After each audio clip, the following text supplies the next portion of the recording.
The best bread you can eat this year? Clickbait? Maybe. Let's look at the facts. If you Google, what is the healthiest bread that I can eat? It says whole grain, sourdough, dark rye, fiber, and 4 to 5 grams of protein. My bread is a bit of an overachiever. It has 74% of whole grain right now, but if you swap the white starter for rye starter, which is no problem at all, you have 100% whole grain. It has 3.4%, 4 gram fiber, 6 gram of protein, and of course dark rye flour, and it has also sunflower seeds and flax seeds, adding a bit of healthy fats. So you essentially get a whole meal in one slice of bread, right?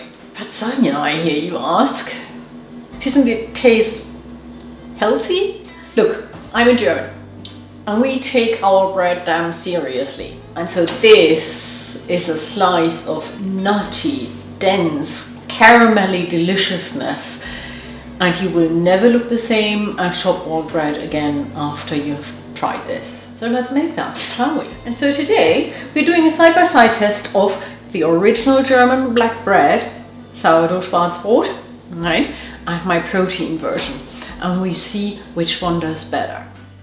There are only 2 small changes from the classic to the protein version, and I link both recipes below. You can use a rye starter, which will bring your bread to 100% whole grain, but I used my rather lively and active white starter, which has it at 74%. For this bread you want to plan 3 days, and we start with the cracked grain.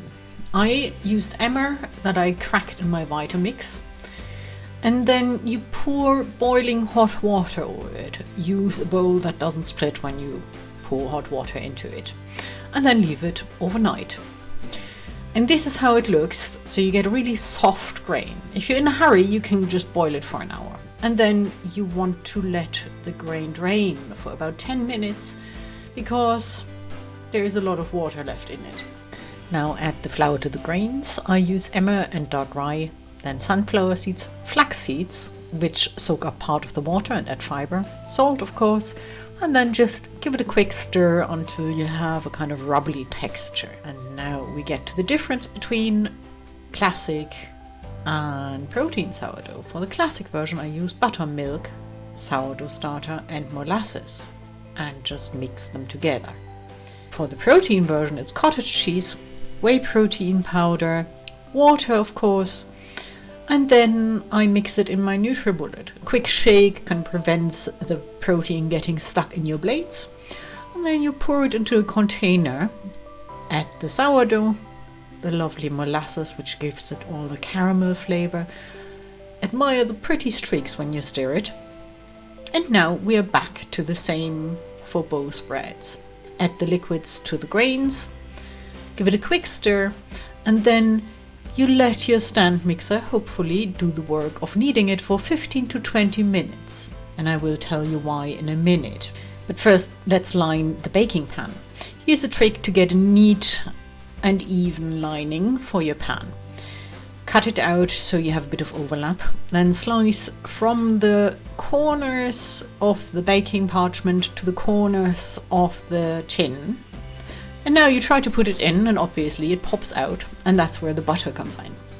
If you grease your lining, then your baking parchment will stay in firmly and not shift.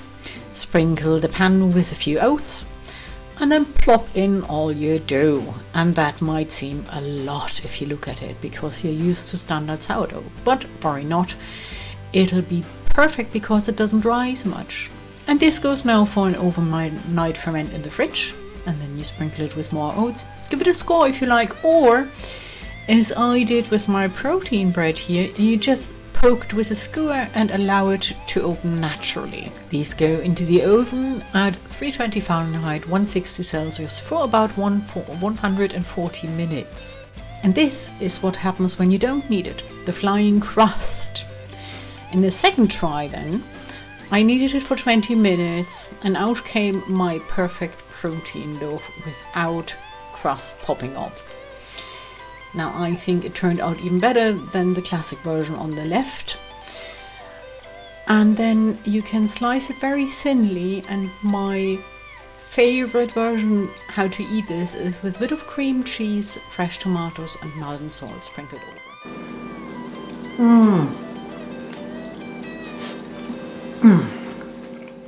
That is my dream dinner.